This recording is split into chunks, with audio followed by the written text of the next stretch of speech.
today to share some things and go over some things. So she's got the floor.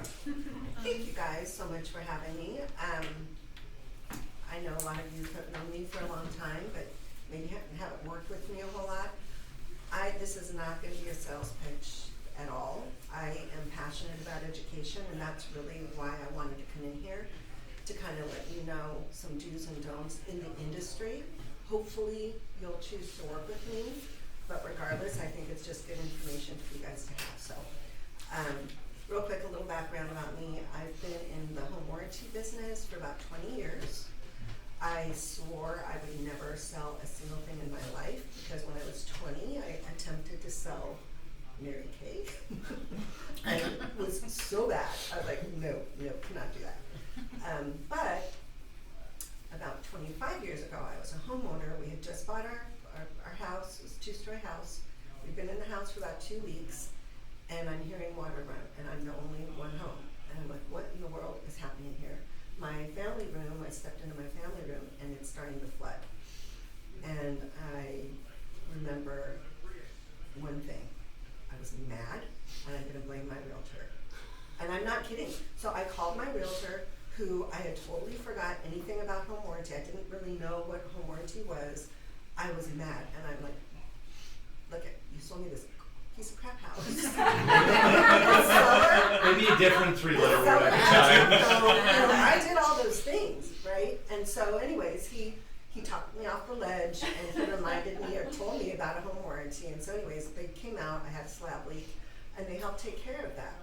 Since then, after that, in a 4-year period, they replaced my HVAC system, my water heater, my pool pump, and my attic fans. And so I was like, dang, that benefited me. And I have a really good friend, she's actually the VP for Disclosure Source, who worked, in the business. She kept telling me, Lisa, I think you'd be really good at this. So anyway, the job came up, and I took it because I'm like, I can do that because I know how it helped me. But I'm sharing that with you because I've never forgotten how I felt about my misguided anger towards the seller and the realtor.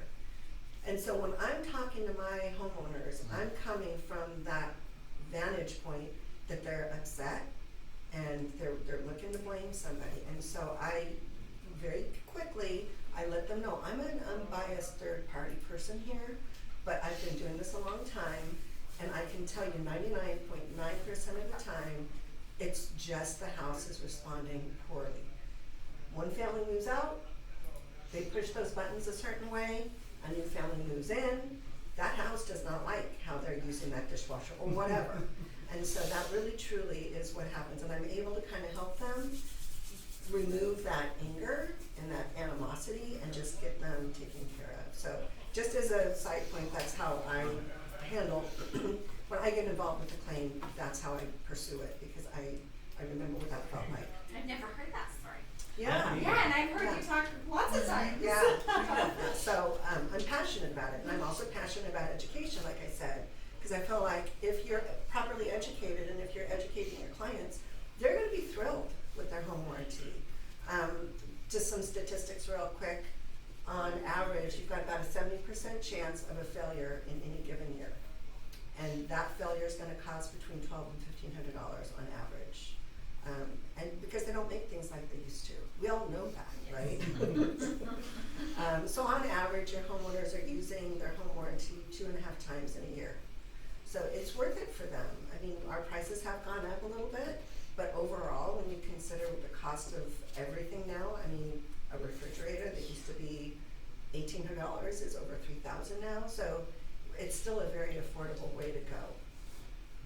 I have a 90% renewal rate, which tells you my homeowners are happy enough to keep the warranty year after year, 90% of the time. So I'm pretty proud of that. Yeah. Some things that, some do's and don'ts. So home warranties, and I don't want to take up a lot of time. You're okay. You've I've got time. Good information. Some things that home warranties do cover and don't cover, anything that's residential. It could be an apartment complex. It could be, mobile home in a park, on land, condo, as long as it's residential. If it's commercial, it cannot be covered. And that's even if you've got a residential home in a residential neighborhood that's been now salon, or maybe a daycare. Those things are disqualified, they're considered commercial. So just keep that in That's mind. good to know. Now, I've had it happen where, you know, she watches a couple of kids after school along with her own kids. Don't tell us that's a daycare. It's not. You're watching a couple. You know what I mean? So there's differences. Versus running like a full-fledged daycare Exactly. where you've got 30 kids Exactly. and Yeah. Some things that are not covered. Keep in mind, warranties cover things that fail due to normal wear and tear. And over the years, I've seen all sorts of stuff. We had a guy shoot up his water heater and then call us, not covered. Shoot, Like with his gun. Oh, Yeah. alright. Like, He he was was mad mad. at He it? was mad because it, stopped working, but he didn't call us before he shot it. hopefully it wasn't gas. Oh. Water heater. Yeah, if you have a toddler that's hanging on the dishwasher or the oven and the door snaps off, not covered. So those are pretty obvious, but you guys see things probably fairly regularly that are also not covered. They're less obvious. So if, as an example, there's rodent damage, like the dishwasher stops working or it's leaking or something, and our guy goes out there and it's because you had rodents chew through the wires, that's not normal wear and tear. So home warranty companies don't cover for that. Something too that you'll see, I've seen, is on the condenser, the outside unit, a dog might decide that's my personal bathroom for 15 years, and over time that urine eats away at the metal. So if you're looking at a house, whether you're representing the seller or the buyer, and it looks bad, I would absolutely get an HVAC contractor out there just to evaluate it.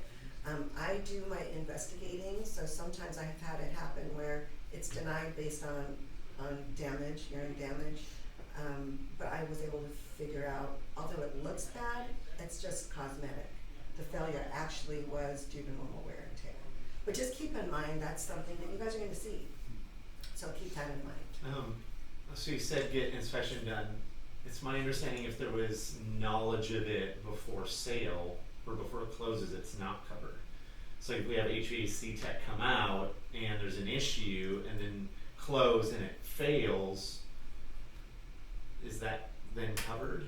Or does it kind of depend on what was in the report versus Yeah. what?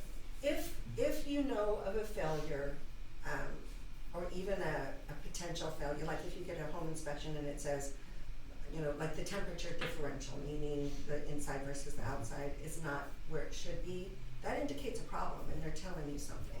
They're telling you get somebody else out there. Now that licensed HVAC guy may decide, or he might find something minor, a $40 part, and now it's good to go, then that's good. A lot of time those home inspections will say things like it's beyond its normal age. I don't care about that. Matter of fact, because we said they don't make things like they used to, so we don't care how old it is as long as it's functioning properly. Okay. So that's your call to action. If it's age alone, and if you guys want me to speak with your clients, if they're concerned about that, I'm always happy to speak with them and let them know, as long as it's functioning properly, the home warranty company will cover it. Yeah. Okay?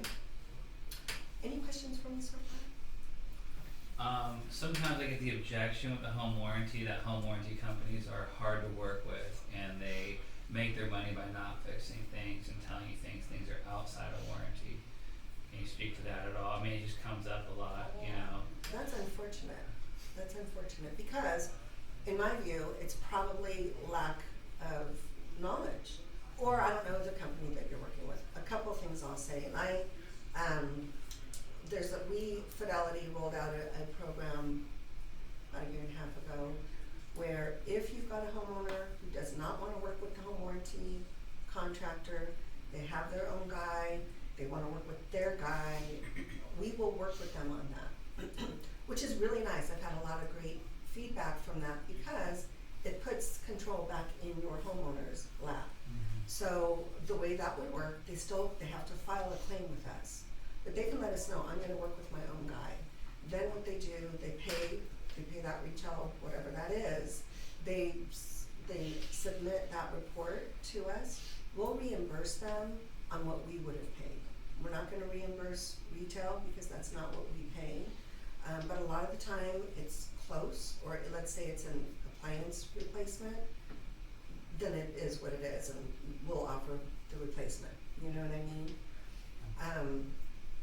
Again, it's just information. So home warranties, we don't cover things that are structural. So if you've got like the doors or windows, I get calls pretty frequently about that. Those aren't covered. The garage door opener is covered, the garage door is not. So sometimes, you know, the garage door opener will not malfunction and it causes damage to the door itself. The door is not covered. All I can say, I mean, I don't get that an awful lot, to be honest with you, so if I am made aware of it, I get involved and then I make it right. So, does that answer your question, kinda? I mean, What about like septic? Because I know that's one of the choices, but I never knew like what does that cover? I'm really glad that you mentioned that. It is limited, it's not gonna cover the leach fields. Okay. Anything having to do with the leach fields, not covered. Okay. It's gonna cover to pump that tank, Okay. and then it's gonna cover the line from the house to the tank, the aerobic pump, the ejector pump, so it covers those things. Okay. What I say to buyers, especially if money is tight, let's say the property's got a well and a septic, and the seller's pumped the septic, and they've had a good inspection, everything looks good. Chances are of them having a problem is pretty low, Yeah. right? Yes. Whereas when you're dealing with the well pump, you can get a great inspection on the well pump, and the next day it could fail. So if I were a buyer, Have that done. I would definitely go that route. Now, I mean, if they want the septic, of course, it's there, but I think it's more important to get that well pump covered. So now, what if they purchased the property but no inspection was done on the septic? Then let's just say they do get the home warranty for the septic, and it needs to be pumped. Is that then covered to be pumped? So Since we're it not wasn't gonna done? go out there and proactively just pump something. And again, the same qualifiers have to be met as far as it doesn't matter whether there's an inspection or not, but what does Okay. matter, it's buyer beware. If you choose to not get an inspection and something would have been called out had you had an inspection, home warranty companies will cover that because in that case, ignorance is not bliss. Okay. You know, so you do have to be There was no due aware. diligence on the Yeah. front end. Right, but of course, you know, if inspections were done, you guys did all you can do, then definitely, we will get involved on that, for sure. One thing I wanted to mention, this is unique to Fidelity, we created, it's called Pump It Up option, and that pertains to the well and the septic. I had to have my well pump changed a couple years ago when my husband was in the hospital, actually. So thank God my son stopped by. Anyways, it doesn't matter, but I mean, there was water spewing everywhere, and it cost us. I have my home warranty, and they cut me a check for $1,500. It was more than $1,500, I can tell you. So we created this Pump It Up option, which doubles the well pump coverage and the septic coverage. So instead of having $1,500, it's $3,000. So I think that's worth it if you're concerned about the well pump coverage. It's an additional $75, but it covers both well pump and septic. So it covers the pumping, but not the disposal of whatever's pumped, or does it cover that also? Because So- usually that's two different charges on the invoice. Yes, so it covers the pump, Uh-huh. and then it pumps Whatever the tank, came out. and then it covers the aerobic pump or the ejector pump. But I mean, whatever's That's not taken it. out, it has to be disposed of. That's all covered within That the is- pumping it, yeah. Okay, perfect. Yeah, that's all covered with that. Something too to keep in mind, when you're talking with your clients about their HVAC,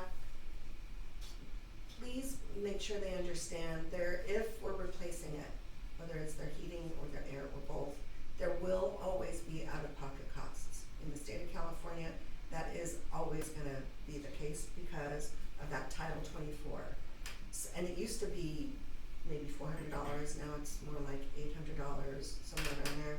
Because California is now required, not only do they have to test the ductwork, but they have to seal the ductwork before they test it. So now the contractor has to do 2 separate steps whatever. Wow. By the way, Crazy. and that's the only, California's the only state, cause I also serve Southern Oregon. So my homeowners up in Southern Oregon, I mean, they get their HVAC and it's great, and here it's just, so just be sure to let your clients know there will be some out-of-pocket costs incurred whenever that happens. I had a gal in Paradise who did not know that, and it was like $600 and she couldn't come up with it. I was like made me so sad, and she didn't know about it, you know what I mean? That was a surprise that she wasn't expecting. Yeah. So just keep that in mind for that. So, I know you guys encourage the like pre-season inspection tune-ups. With those, do they check ductwork also, and are they bound by Title 24 or no? Because that's That's a great question, and no. okay. Nope, they're gonna test the unit itself, and, which by the way, with Fidelity, we added that feature into all of our enhanced policies. So you don't have to pay extra for it, it's already embedded in there. And we will go out, we'll do a complete tune-up on the system. I love it because we'll go out before peak season, before it's 110 degrees, Right. And that way if there's a problem with it, we can address it before they're desperate. So that's a maintenance Mhm. included in the home warranty? If you get our enhanced policies, Oh, the enhanced, if you, okay, you could also order it a la carte, and it's Okay. $25 a unit. okay. Yeah, so it's not much to add. Something else that we've done, and these are new, so I'm sure you're not aware, but we've added tune-ups to water heaters. And I just did a video on that, I don't. Yeah. And I love that. I have a tankless water heater, and I didn't know, it started throwing in error codes a couple years ago. So, we had the home warranty come out, and it needed to be maintenance. Those tankless water heaters have to be descaled, and that has to be done by a licensed plumber. And home warranty companies don't cover that because it's maintenance. So that cost me, I forget, it was right around $300. So we created, it's our water heater tune-up. It's $20, and we'll go out there, and it's great even if you have a traditional water heater, because we'll flush it and clean the burners and do all that, but especially if you have a tankless water heater, I would encourage you to get that, because at the very least, it needs to be descaled. That's something that would be covered with the home warranty. But it's still the whatever, 90 or whatever dollars. Yeah, the service fee's Oh, always yeah, gonna okay, apply. okay. Yes. Just making sure. Yeah. Okay. Something else that we've created is the garage door opener tune-up, same premise. We'll go out there and do a complete tune-up, make sure the door's balanced, grease the tracks and do all that, make sure the safety mechanism is functioning properly. So that's new. Something else that and that I think is $15. We also created our manufacturer warranty, and I love this too, because if you have an appliance or your HVAC, and I've had that happen with homeowners, that has a manufacturer warranty, your home warranty company doesn't cover it because it's already covered. It's got the manufacturer's warranty. But the problem with that is the manufacturer's warranty covers the part. It doesn't cover the labor, it doesn't cover any subsequent parts. If it's the HVAC, it doesn't cover the refrigerant. And so there was this huge gap. So we created this, and it's $10. So if you have anything that has the manufacturer warranty, it would cover over whatever those gaps are that the home warranty would cover. Is that included in any of the plans, or is that only an add-on? I think it's in our enhanced policy. Because that's cool. It's just in our enhanced plus policy. Okay. So, and I'll touch on that real briefly. So our enhanced plus policy is more expensive. It's $825, but it does have a lot of stuff in it, which I think is very valuable if you're dealing with an older property. We enhance the plumbing. We double the inside the home plumbing, because older homes have higher risk of plumbing problems. It enhances plumbing to outside the foundation, which is typically totally excluded. And on the very last, it says code violation modification. So when we're dealing with an old system, let's say it's an HVAC system, home warranty companies cover code violations. We have to bring that system up to current code standards. The older the system, the longer the list of corrections that have to be done. Home warranty companies cover $250 for those, which isn't going to get you very far if you're dealing with an old system. So this beefs that up to $1,250. would that also work, like on a hot water replacement? It does. Cause I know they Any have to- code violations okay. that are needing correct, so it's not just for HVAC, yeah. But that's where I've seen it be Yeah, more often beneficial. So definitely you're not gonna need it on every home, but if you're dealing with an older home, I would certainly take a look at that, or at least make your clients aware that they have that as an option. One thing I wanna bring out, again, cause I wanna have happy homeowners, we offer roof leak coverage, other home warranty companies do too. I don't think it's worth it ever. It's so limited, and all home warranty companies, we all have the same limits, all the same coverage, and it's just no missing shingles, which is, ridiculous, really. If it's around the flashing, or if you've got a skylight, something like that, not covered. It has to be over the living space, so it can't be the garage, not covered. So it's Oh, wow. just so limited, that if you have a client that wants roof leak coverage, I'm happy to talk with them. And after I've spoken to them, if they understand the limitations, they still wanna have it, cool. But just so that they have an understanding of the limitations on it. I had a question about air conditioning. So like my house, for instance, this was built in like 2004 or so, and then the air conditioning, I guess in California they like outlawed the coolant that has to go into it. So I got it like refilled, but the guy was like, hey, just FYI, like you're never gonna be able to refill this ever again. So in that situation, like he told me I'm on borrowed time. But it's a really nice York, Yeah. HVAC system. So in that case, is that covered or not covered? It's interesting because although they're phasing it out, it is still available, the Freon. It is still available, and we can still get it. If your unit just needs Freon, we can still provide that. Really? If it is beyond that and it needs to be replaced, we will abide by the government standards of what is required. And also there's some, depending on the unit, there's adapters that we can add that will convert or allow that system to work with the new refrigerant. So there's options. Okay, Yeah. that's good. Yeah, and a lot of times when you get an HVAC guy out there, and he's being truthful when he says they're phasing that out and there's gonna be a time that it's not available, and that's true. It's not today. It's Do you know coming. when- Oh, it's coming. I can't remember, I don't want him to Okay. speak, but it's Uh, coming. But, home warranties and the EPA, they're constantly making changes that require us to also make changes. And that's another reason why you've seen prices increase over the last couple of years, trying to keep up with the new incurring costs while trying to stay affordable still, right? So, does that answer your question? yeah. but even almost one claim covers the cost of the year. The first year I moved in, we got a new hot water heater, dishwasher, and stove. Yeah. Oh, Like they all just happened to fail. And then a week ago, the springs on the garage door, my wife closed the garage door, steps inside, all of a sudden we hear this loud bang. And we're like, what was that? Not good. And called, and they came out, and he said, hey, just so you know, we used to, before COVID, we would recommend getting the other spring done. It was like $80. He said now the cost is over $200. He said, so we don't recommend that anymore because your service fee with your home warranty is less than that. So Yeah. just to speak to the cost, he's like, yeah, we don't even offer the second one anymore because it's not fair.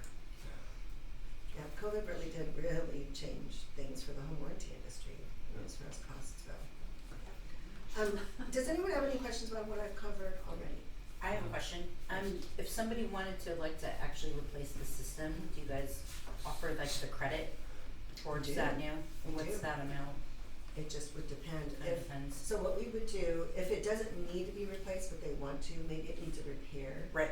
we would cash them out for what we would have paid to repair it. And they can put that towards a new system if they Okay. want. So it's not like a set amount? No, it really kinda just depends on each specific, what that repair is gonna cost us, or that part, whatever. Okay. But if you've got clients that, especially with appliances, it happens more often than not, if we're offering to replace it, they can always take the cash out for anything. It doesn't have to be the appliance, but that way they can get what they want. They can put it towards what they want. By law, we have to replace like for like. So, and that's true for your HVAC. Maybe they want to go with a bigger one or different, not different brand, but different kind. We would cash them out because we can't legally, through the Department of Insurance, can't do anything other than like for like, if that makes sense. Mhm. Okay. Yeah. So something else I wanted to talk about, and this is about you guys getting more business. And this flyer, seller's coverage. How many people here are using seller's coverage or know about it and know what it is? I know about it. I know that, yeah. It is a great tool for you guys to use on your listing appointments. I know Brent and I spoke a couple months back. The way the seller's coverage works, it is coverage for your seller. The way you can utilize it on a listing appointment to set yourself apart is by saying, Mr. Seller, I'm gonna do ABC to get your property sold, I'm gonna get you top dollar. But in addition to that, I wanna start protecting your pocket from day one.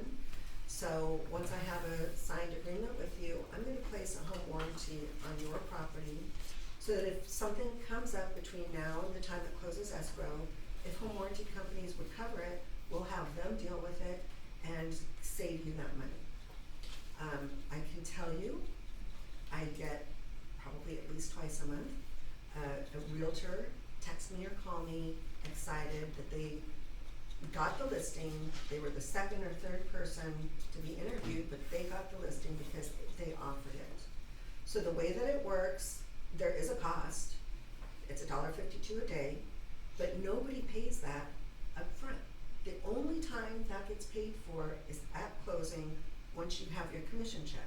So there's no downside, because if you place the home warranty for your seller, and even if we replace something or repair something, but then later down the road they decide they don't want it, they don't want the house on the market, they pull it off the market, the warranty just goes away.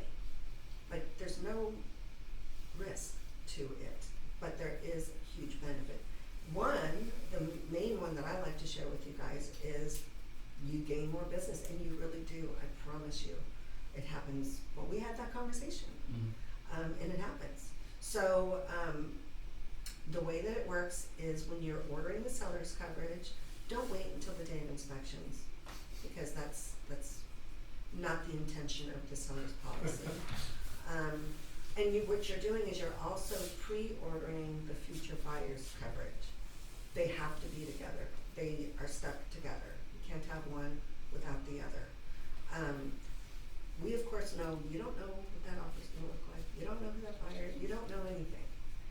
All we ask is once you get that offer, you let them know, just like whether or not there's an existing home warranty from the seller has had one, and now they're gonna transfer the balance of it. I know you guys have all experienced that. In this case, there's an existing warranty, and the buyer needs to approve to stay with the same home warranty company. It benefits them too, because, and I've had it happen where, the seller moves out, there's a problem with the water heater, or one I'm dealing with recently is a microwave. It would have been covered had they called us because they had seller's coverage. They didn't call us. So the buyer moves in, goes to use it, it has a problem, we covered it because there was that continuation of coverage. We had seller's coverage. Whereas if they go with another company, it would have been denied because it would have been pre-existing. So it benefits both the buyer and the seller. I'm dealing with two right now, one in Tehama County, one in Butte County, where they're not even in escrow. There is no offer on the table.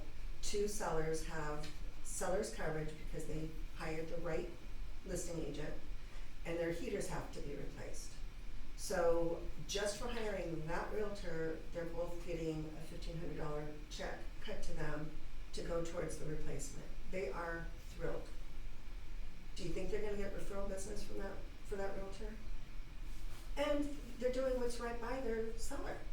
I mean, you know what I mean? So it saves deals, it benefits the seller, it benefits the buyer, and it really is a great tool for you guys to utilize. So is it the same, like, as far as pre-existing, like, do you need to have inspections done on the home? We don't have to have inspections on the home, however, in good faith, we're not gonna cover things that the seller, that is predates when our coverage starts. But a Okay. lot of the time, things happen. Yeah. I had a situation, the water heater failed 2 days prior to close of escrow, and they go to do their final walkthrough and they find the water heater flooded the garage. They thought it was spigot, but it had to be replaced. So, once again, we replaced it and everybody was thrilled. So those things happen all the time. So the same standards, we're not gonna cover something that either they didn't know or they could have known was a problem. But it happens daily, I can tell you. Is there a minimum coverage that the buyer needs to have? No. So I would, and this flyer that I created has some good information if you wanted to share with your seller. It doesn't matter to me who provides the warranty, but there is good information that here, this was a study that was done showing that when the seller offers it as part of the sale, they make more money and their house sells faster. So here, I mean, in Butte County, it's typical for them to share the cost. So instead of being out $300, so they're out $600, but they're making $2,300 more and it's selling 16% faster. And now you can advertise it. You know what I'm saying? Again, it doesn't matter to me, but I think it might be an advantage if the sellers were made aware of the potential benefits for them. So if you do this, what you're saying is then the buyers need to use Fidelity. Yeah. What if they don't want a home warranty? Is Then we that would not just an option? cancel. Okay. We would cancel the Okay. warranty. Because Okay. remember, they go together. Okay. When would you cancel at the close of escrow or like? When we're made aware Oh. that the buyer doesn't want it. Okay. So you have to imagine, you know, we're taking a huge risk, Yeah. and we take huge losses all the time on this. So how do you guys And make money? we're willing to do that because we're expecting to get on the buyer's side. We're expecting to hopefully recoup some losses by getting the buyer, so that's how it works. But if they're adamant and they just don't want one, then we'll just cancel the warranty. Or So the if- seller pays for it and includes it in the sale. If they want to, yeah. And again, like I said, again, it doesn't matter to me, but if I were selling a property, I would. It limits their liability. They're offering this warranty. You can advertise it, and they make more money and it sells faster based on this. So, I mean, you know, it's up to you guys, but that's how I would. Good information, yeah. Any other questions for me? Are we good on time? I just don't wanna. Yeah, just a couple more minutes. Okay. I'm gonna switch I gears. gotta go to 11.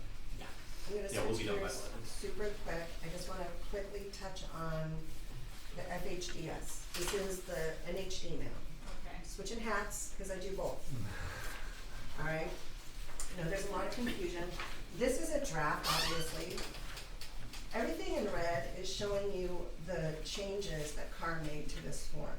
So you can see how many changes have been made. There's a couple things just to highlight. Like, are you guys familiar with this already? Mhm. Pretty familiar? Okay. Because I never know with the group I'm talking to, some are fairly and some are not at all. So, I took your class that you did. oh, good, good. So the first part is just talking about what properties qualify for needing this.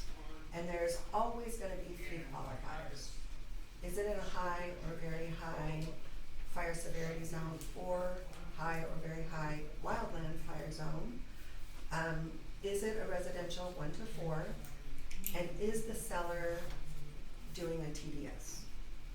If it's yes to those, then definitely you're gonna need this.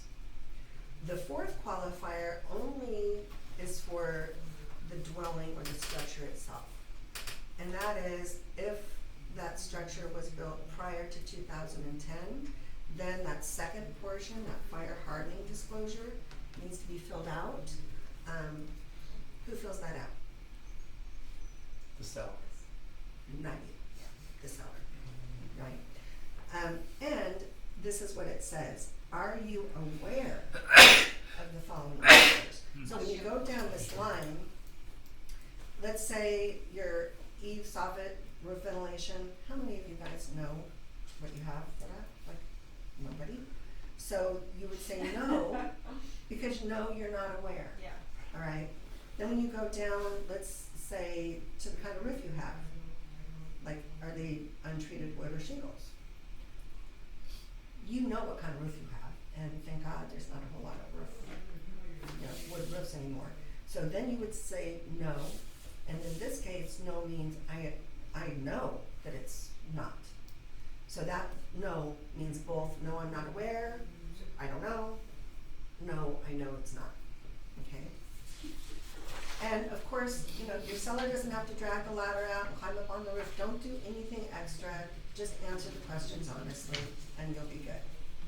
So this third section, this needs to be filled out anytime those other three qualifiers: TDS, high, very high, residential. Okay. There's a couple things here I want to point out, because there's a couple defaults that I think you guys need to be made aware of, and I'm just gonna cut to those. So 3A, it says local compliance requirements. The property is or is not subject to this vegetation information, right? So it's either is or is not. The default is that the seller representation of the property compliance is, the default is the seller doesn't need to know. That's the default according to this form.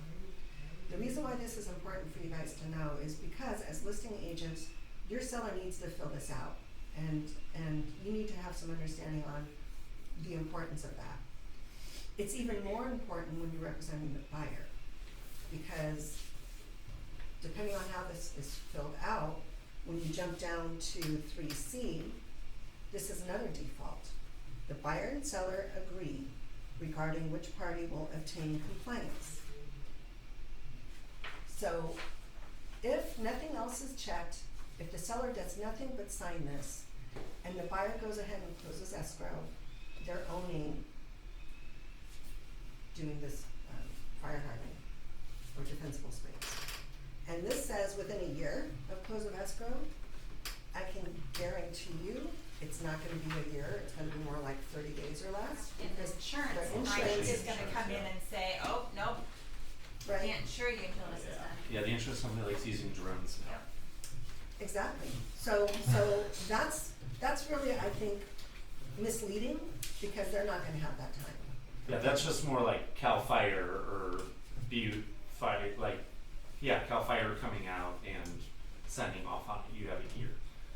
Right. But yeah, insurance. But insurance is not gonna be that generous. So when you're dealing with like Paradise, anytime you've got requirements, local compliance, that supersedes anything the state says. So for Paradise, it has to be part of the sale, right? So you just follow whatever Paradise says, because they supersede anything the state says, okay? Otherwise, what's super good when you're looking at this is number 4, it says seller's responsibility. The is in effect, and it requires compliance as a result of the property, and the seller is going to obtain or already has this information and is going to provide it. So that's a beautiful thing for you as a buyer's agent to see marked. Do you know if there's a time limit on that? Let's say they have the final inspection from 6 months ago, but they haven't done anything to upkeep the property. That's a great question.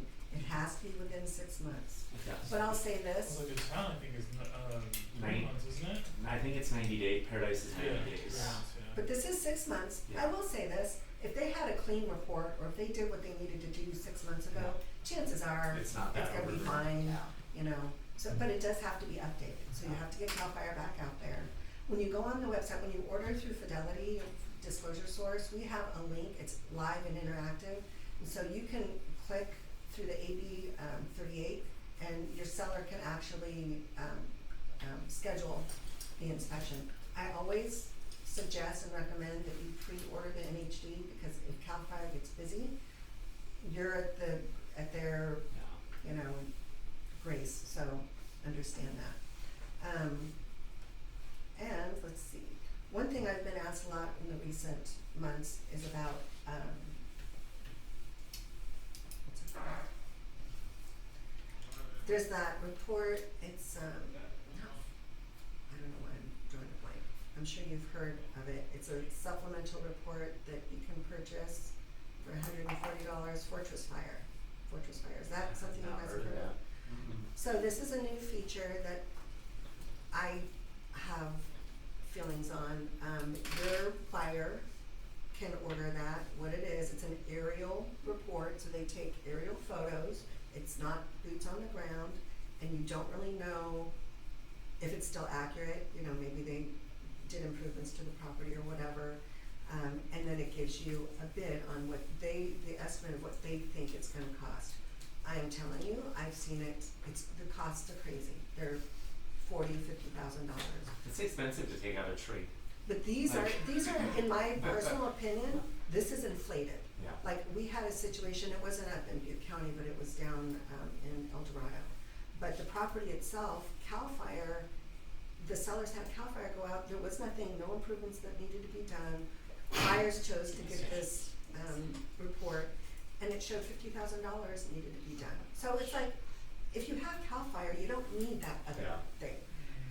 When I'm talking to my clients, the listing agents are usually the ones providing the NHD, which, by the way, you're responsible for that liability-wise, you and the seller, legally. So if you're letting the buyer's side choose the NHD company, just be comfortable with who they're choosing. Because it's an unregulated industry, and there's all sorts of stuff going on out there that's not good. But having said that, we represent you as the listing agent and the seller. So having that, that forest, what do I call it? Fortress, I don't know what my brain won't It's say actually that on today. the contract now in Carway. It is. Yeah, And I'm telling they you, updated in there, so when you go to pull up to write a I contract, Yeah, it's the like, drop downs. it's there like in that, like the gray, so you can select if you want to have, you know, add that in. That's fine. anyways, So, real quick, in April, is it April that the requirement is the fire zones have to be on the NHDs in California? they already are. They are? Yeah, I thought so- I saw something, a change though, that goes into effect in April. Or am I just, maybe it's something else. Well, The rezoning or something? the rezoning was supposed to take place, they were supposed to incorporate moderate into high and very high. That was supposed to happen, I believe, in April. Okay. We haven't heard whether they're gonna do that or not. I have a feeling they've pulled back on that for now. But when you order your NHD, the very first, that signing page, which I think is really cool, will now tell you whether the property is in a high or very high, whether it's a local fire or state. And also on that is the page, and this was a new change at the beginning of the year. Now you can send links to, like, for the lead base and all that stuff. So on our one page where the seller signs it, now the buyer also can sign it. And again, it's live and interactive. They can click and link those disclosures. Awesome. If you guys have any more questions, at least I can answer those at the end, but we'll quick get through some stats because it's 10 till. Okay, so some interesting things going on in Chico and surrounding area right now. So this was yesterday morning. As of this morning, there were 94 active listings. But the median list price went up again. So some of the more inexpensive homes sold in the last week, so that median list price went up for the actives. But then averages on market jumped to 3 months.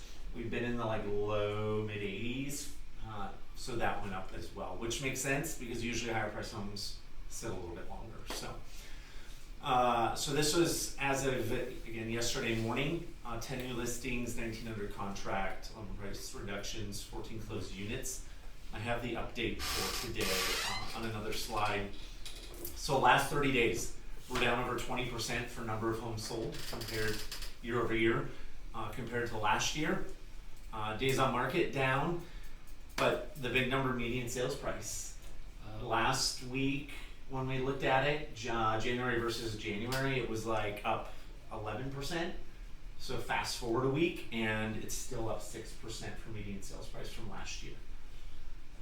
So again, we were seeing 2 to 3% declines for about 8 months in that median sales price, and now it's starting to creep back up. So this I pulled this morning. So in the last 7 days, 8 new listings in Chico, 10 price reductions, but 12 went pending. So again, more going pending than what are coming on the market. Look at Oroville in the middle. 5 new listings, but 17 went under contract in the last 7 days. Active listings in Oroville has dropped significantly. And then even Paradise, 7 new listings, 3 pending. But as far as Butte County, there were twice as many that went pending than what came on the market in the last 7 days. What the heck? Why do you think that is? So almost twice as many went pending versus what came on the market. Yeah. So it'll be interesting to see. We haven't seen that big of a discrepancy or gap in a while. And then 21 price reductions. It could be a good number of those price reductions went pending. I didn't really dig into those numbers. And then the rate as of yesterday, 6.96. So almost $3,200 a month. Here's just real quick, last 6 business days. So if you go to February 5th, that's when we saw our jump up over 7%. So you can see it's kind of come back down a little bit. Rates are probably going to be all over the place because CPI came out and inflation increased more than what they wanted to see.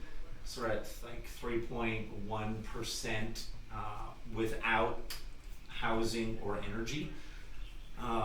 So this is the first upward tick in like 3 months. So they're projecting rates cuts to not happen until at least June now.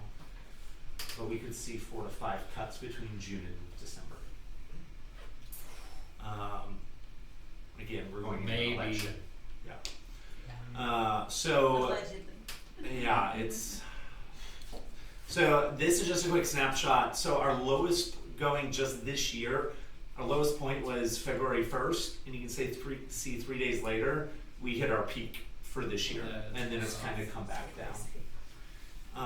So again, kind of what the lenders have been saying is kind of between 6.5% and 7%. We're going to see up and down.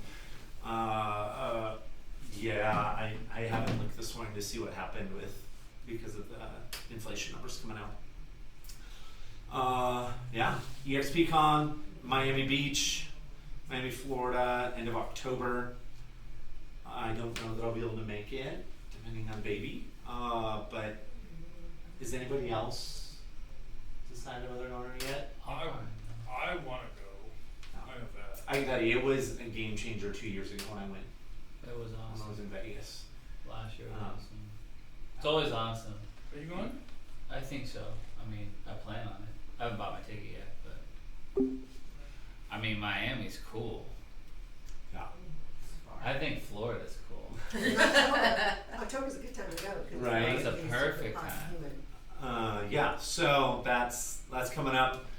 Again, we talked about this last week. Yes on P, actually yes on O and P. Yeah. They're kind of together. Actually, I had to call code enforcement this morning because if you guys go out, there's actually a tent out there. It's a dark green. Somebody tried to set up camp about 100 yards They're off trying the to road. camouflage into the.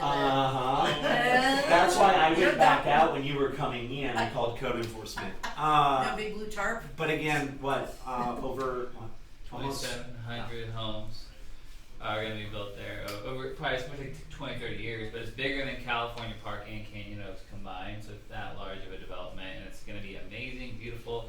Every house is going to be at least, or at most, 350 yards from a park, open space, walking trail or something.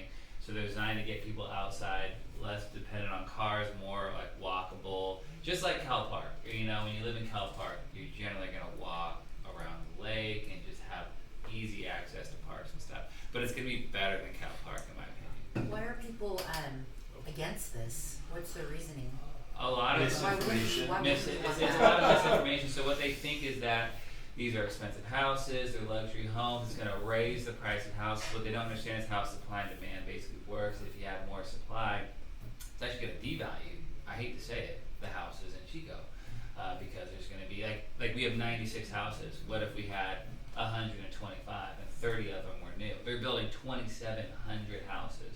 So imagine selling 30 more houses every single month because of this one development. You know And what I'm that's saying? homes, that's not doors, because there will be apartment Apartments. complexes, low income. There's gonna like- be, Yeah, that's just single family. yeah, but they also, there's people who just love nature, you know, and they don't want, like, it's okay for their house to be built on nature, but not anyone else's. So they feel like Yeah. it's gonna be an Well, that's- environmental impact is Yeah, what they're they think Yeah. that protecting. rattlesnakes, coyotes, you know, whatever the wildlife is up there. Now there's very little trees, they're not cutting down trees. No, that's like wide open space. It's Yeah. it's rock. And I mean, it's while a it lot of does rock, go up- so it it's does go up actually, pretty like, the best far. to be It's building on. the not farmland, the yeah. geology You know? out there is like lava cap. It's Yeah. it's literally like they're gonna plant like over 1,000 trees. Yeah. But it's the best soil for building houses on, and you can't farm on it. Yeah. It's like it's not good It's for not anything. usable in It's, its way. that's right. Trees yeah. don't even grow there. Yeah. It's basically, I mean, majority there are like little creeks and there are little, Yeah. but all those trees are all being preserved. Yeah. So literally, it's like the best spot, and with the Skyway and 99 and Bruce Road and Miriam Park, it's all gonna like really super work. They're planning on building a high school right next to that gas station right there. So there's gonna be a new high school there. Like it's honestly, You'll need that for that type of Right. yes, development. this is exactly what should go there. And there's just, and I think there's an element of just like, there's a no growth mindset for people who have lived here for 30 years. And they remember this small, quiet town with 50,000 people, and now we have 100, and they are opposed to any kind of new growth. The problem is people are gonna come here regardless. Exactly. It's because it's such a big project that it's making noise, is what I think. Because like Well, I and- think like out on Huckleberry or whatever out there, I mean that's farmland that was taken, and those are big Yeah, lots yeah. being given to a nice big home. You know what I mean? Where But this it's is small, so it flies under the radar. that's and what I think. Yeah. If they don't do this, it's gonna just be big lots, Yeah. ranch houses, and Because the exactly what county- they don't want. You know, this is what needs to happen. Yeah. And it's a land use plan. Like it's guidelines for Yeah. how the land will be or should be developed. People Yeah. think it's gonna be built overnight, and it's like, no, it's a legacy project. Our grandkids are going to be the ones that will probably be Yeah. purchasing homes, their first homes there. So yeah, and they think it gonna increase greenhouse emissions.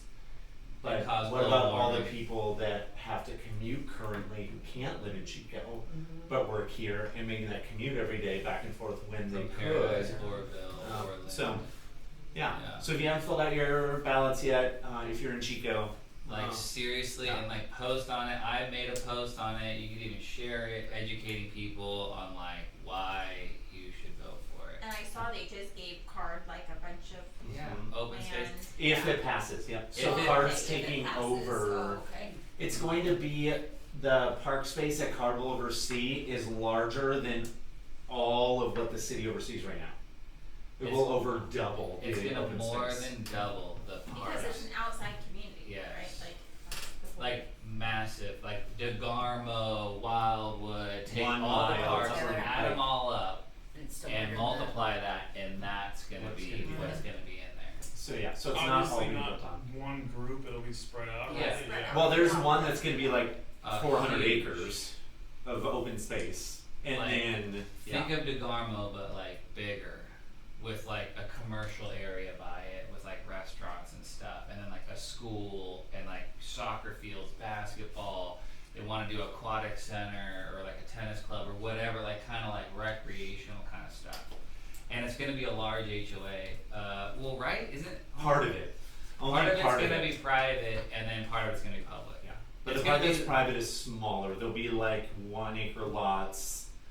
They back up to some of the trees, but it's a very limited number. They actually went back and lowered it to allow for more workforce housing and all that. So Bill has done a lot of work and has moved a lot of things and accommodated a lot of things, and nobody's really given him credit for it. Like they went back to the drawing table multiple times. Two Said, okay, trees. this is what you're asking for. Okay, here, this is how we'll do that then. So, Yeah, and some of the stuff kind of does suck, I'm not gonna lie, like they removed all the gas. Every house is gonna be 100% electric. well, that's because state of But California. the they had to. California is not allowing them to do it anyways, so it's just, Oh. that's the only bad part about it is I love gas. Like when the power goes out, I get hot water and you have a stove. Yeah. So everybody will have to have diesel power generators. Awesome. Anybody have new listings? I got this one coming up. You guys are gonna love it. 47 Tuscan Drive Paradise. I think I talked about it a long time ago. Dude, real oak wood floors. It's one of the founders of Sierra Nevada. So Ken Grossman and this guy founded Sierra Nevada. So it's like no expense has been spared. It's only and I say only $1,050,000. Okay, but the floors are like $50-$60 a square foot just for the floors, and we're only asking like $300 a square foot. It's a large house, so he built it for $1 million before the campfire. It's completely fireproof. The windows are fireproof. The campfire didn't burn it down at all. It didn't even like scathe it. And it's awesome. 4-car garage, 2 acres, gated community. It's gonna be amazing. Are you gonna do it on the Paradise Special Broker Tour? Have you guys seen that? Maybe. So I'm part of the MLS committee, or in the tour committee, once, every other week. House on Paradise and the Ridge can be on a special tour, and all that are on tour, it's just for brokers, agents, you carpool. So everybody who has a house on, you carpool and you go to all the houses. So the first one they had 12 houses, so there were 12 agents and like 8 cars. And they all went and they visited each one. So there's some rules in there, so you can't just throw it on and then not go. I love that. So they're something to think about. And We when just is it launched coming that. on? End of the month. Oh, it's So it's still a moving Well, target. that's, A tree coming up fell quick. down within 2 weeks. But it's gonna be the best value house. The only other one that's as good, so you need a professional designer design the whole entire thing, professional interior design. Everything is the highest quality, like soapstone, like the craziest stuff. Marble, subway tile, like marble, like it's just Okay, so the big question, yeah. what's the fire insurance on especially with being fireproofed, I wonder if Yeah, I was- how I many was gonna discounts ask. they that? get. Yeah, and then it'll be rebuild revealed. costs with all the marble and stuff, like, I mean, I would look into getting quotes now. Yeah, 'cause yeah. that's Although gonna be a somebody big who's gonna number. buy $1 million home, Yeah. you would think. The only other comparable Well, one who to knows? this house that I've been in with the finishes on the same level is the one on Pinnacle in Canyon Oaks, $2.9 million. It's literally like the same house, and ours is $1,050,000. It's literally less than that. So the insurance, whatever. It's like if as soon as you walk in, you're gonna be like,